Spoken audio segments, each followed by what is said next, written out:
To a world where everyone and their sister has a podcast comes another one. Join us weekly as we explore the dark back alleys of irreverence and the spider-infested corners of nerd kind. This is the Irreverent Nerd Podcast.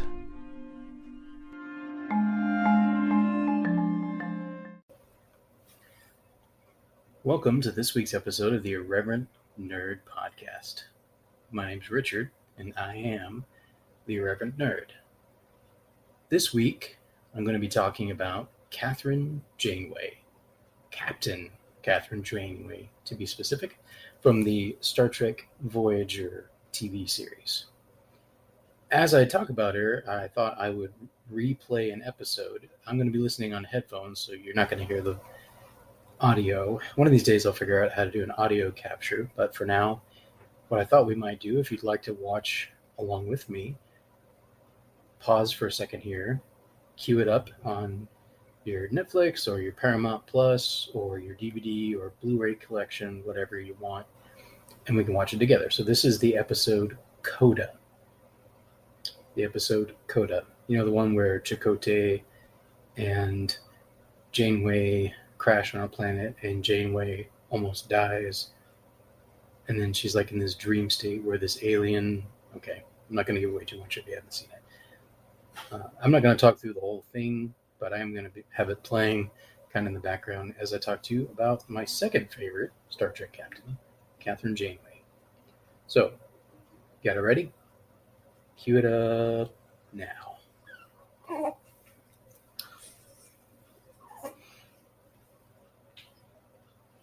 So,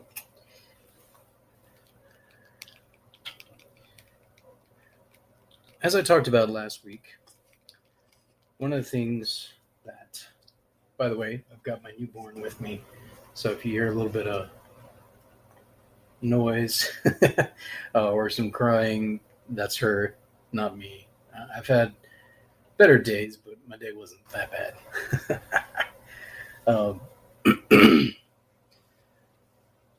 So anyway, what do I like about Kathryn Janeway? Well, there's some nostalgia in here as well. As I mentioned at the end of last week's episode, while introducing this week's episode, Voyager, I believe, was the first series that I watched regularly week to week as it was coming out. I don't think I watched it from the very start, but definitely the second half of the series. I was in high school, I was older, had more of an appreciation for Star Trek, and I started watching it as it released. So I enjoyed it. It had definitely the adventure and the exploration aspects that I loved about The Next Generation, but it was different. It had a twist. The stakes were higher, if you will, in the sense that the crew had been thrown to the other side of the galaxy, and if at top warp speed, they had no shortcuts. It would take them 70 years to get back, during which time, of course, many of them would die. Perhaps. It depends. Like at that, in the 24th century, people do live longer, so some would die. But no, I think I would have to say it's my second favorite Star Trek series next to TNG. So, sorry, I got a little distracted here. So, this is the beginning of the crash. If you're watching along with me, it's going to get a little noisy right now. I'm actually going to turn my volume down a bit as I'm talking. So for the 90s, like, the graphics on Voyager weren't too bad, actually. You still see some of the practical effects, but they also began experimenting more regularly with CGI, as did Deep Space Nine. So it's pretty cool. Like, you see it progressing towards what it is now, which is almost too much CGI in some ways nowadays. But it looks great, I do have to say. Picard and Discovery both look awesome on the big screen. I've not seen them in a theater, obviously, but on a big 4K TV, they look great.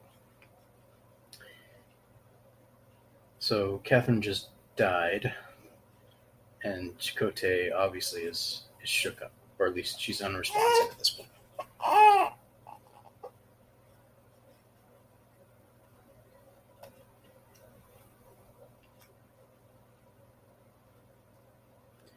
There's something really cool, and this is where Janeway and Picard share a similarity. She had a little bit of romance throughout the course of the series, but for the most part, she was all about taking care of her crew and getting them home. There was certainly some will they, won't they between her and Chakotay, similar to the way that there was between Picard and Crusher. And obviously, in the next generation, they finally did get married. Whereas, if memory serves me, it's been a while since I watched the finale of the series, but I don't think Chakotay and her ever got back together. Now, obviously, it's complicated by the fact that she has I can't remember if it was her husband, I believe it was Mark, I think, to get back to. So they're stuck on the other side of the world for years, and yet her husband's still back on Earth, as far as she knows. I think eventually she's able to talk to him. So that she never really goes through that, even though she's definitely interested in Chakotay. You can tell. I believe there was one episode in particular where they definitely go along with that storyline.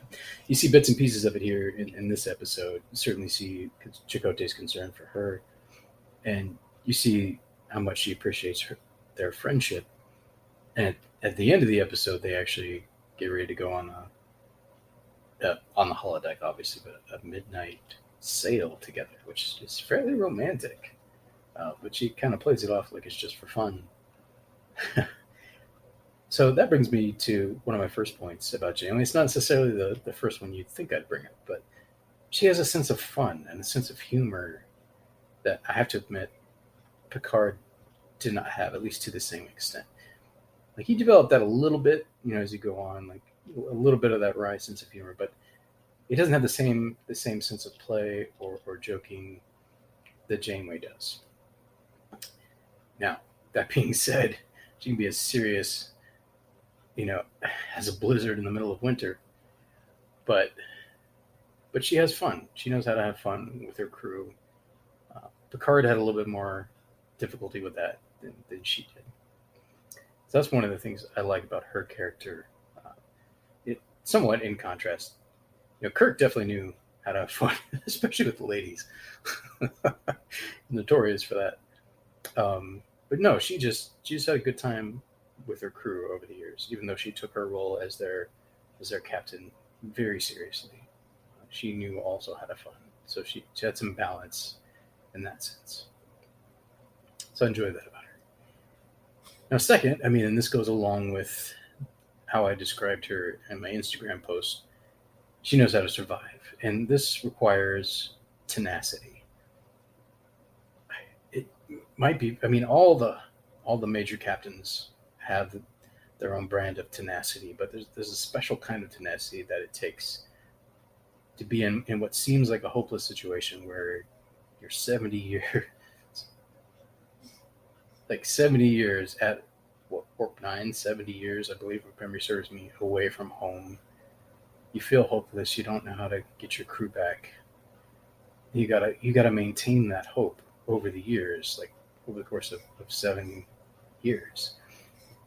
And obviously she has her struggles with that, but her dogged determination, her tenacious commitment to get her crew home rarely wavers over the course of the season, or the seasons, I should say. And I love that about her. Like she does not want to give up. And ultimately, obviously not by herself, but ultimately she succeeds in leading her crew back home. So I love her tenacity and her endurance in that sense. So let's see. What else? Well, obviously, I think it's pretty cool that she's a woman.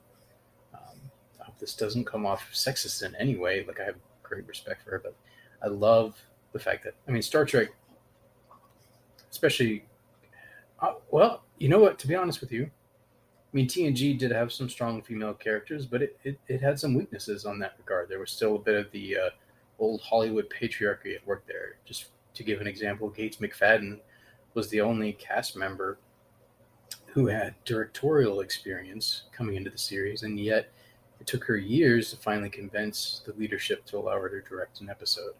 Other male cast members were allowed to do so before she was, uh, which is a travesty in my opinion. Like she had directed theater. In fact, she, I believe, started a theater troupe in Los Angeles and runs that now. I believe it's Los Angeles. Wherever she lives now, I remember hearing her talk about that in an interview. So I think it's refreshing that in both Deep Space Nine and Voyager, there are some very strong female characters that, while of course they do have romantic interludes, they're not like the victim of the week as Counselor Choi often was, even though she's certainly a strong female character, and yet frequently she was a victim. And I'm not saying that's necessarily inaccurate in regards to what women have had to go through, but I just love the strength, the intelligence, the power that Janeway has. And obviously she's the first. I'm trying to remember if I don't know if she's the first female captain to ever appear in a Star Trek episode. I know that's not the case. There was a female captain in yesterday's Enterprise, which is an episode of TNG. There may have been one before that. I'm trying to remember. But obviously the first regular on a series. And she knocks it out of the park. She really does. Like, the actress. So, let's see. What else do I appreciate about Kathryn Janeway? By the way, I'm looking something up on my computer here for a moment. I'm recording this on my laptop this time, so hopefully the sound still comes out great. Normally I've done it on my iPad. So let's see.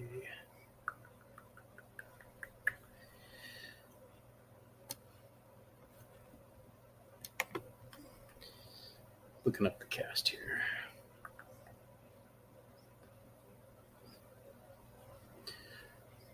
So this episode is pretty cool. I've always liked Robert Beltran and his portrayal of Chakotay, and he and Kate Mulgrew just did a really good job together, as captain and first officer. That's a pretty big deal, to have a female captain. And this is the 90s in America, keep in mind. We were becoming somewhat progressive, but it was still a big deal. Have a female in a position of power, and in her second in command is a man. And he's not intimidated by that fact. It's just he has great respect for her as his captain, and that just grows, over the years as time goes on. So I suppose my appreciation of her being a woman has more to do with what Star Trek as a TV series accomplished in having a powerful female character in a position of, in a sense, military power on a regular TV series. That was pretty cool. And another obviously very strong female character later in the series is Jerry Ryan's 709. And Cass honestly was as well in the first few seasons, although in a different way. But the friendship that develops between Kathryn Janeway, Captain Janeway and 709, as she kind of takes her under her wing and mentors her. It bears some similarity to the relationship between Picard and Data in that she's trying to teach her how to be human, because 709 has been Borg for most of her life. And, even though she is technically human, her thinking patterns are still very much Borg. And she obviously still has Borg implements inside of her body to a certain extent. So it's a challenge for her, as it was for Commander Data as well. And similar to the way that Picard did that with Data, Captain Janeway took 709 under her wing and fought for her, just as Picard did on several occasions for Data. Thinking particularly of the time that they were Starfleet was trying to treat Data as if he were essentially just Starfleet property and use him for experiments. and Picard advocates for him being treated as, a sentient being with equal rights. That's a pretty damn cool episode, I have to say. I don't know if there's an equivalent in Voyager, but yeah, like, she does certainly fight for 7 and 9, even when 7 and 9 seems to have left the crew at one point. She goes after her. Yeah. So I've talked about her sense of humor. I've talked about her tenacity. I've talked about the fact that, she was a female captain, and that's a pretty big deal, in television history. And Kate Mulgrew just knocked it out of the park. She's an excellent actress. It's something about her, just her presence, her voice obviously is a part of it as well. Like, she just conveys authority and confidence, and yet also has the range to show the vulnerability. So yeah, I've not seen any of her performance in Orange is the New Black, but I've heard she did really well in that role as well, and I believe she's also done some theater over the years. But yeah. So I think this one's going to be a little shorter. I do have to say, even though I love Star Trek Voyager, my nostalgia and my affection for it is probably a little lesser than TNG. And plus, honestly, I'm kind of tired. So I'm going to cut this one short. A little shorter, but I hit my 16-minute mark. So I hope you guys enjoyed this brief talk about Kathryn Janeway and why I love her as a character. And hey, go check out the episode Coda. If you haven't seen it in a while, watch it again. If you've never seen it, check it out for the first time. And if you've never seen any of Star Trek Voyager, well, then get started. Seasons 1 through 4 are currently on Paramount Plus, so check it out. Peace, my fellow nerds. You'll be hearing from me next time.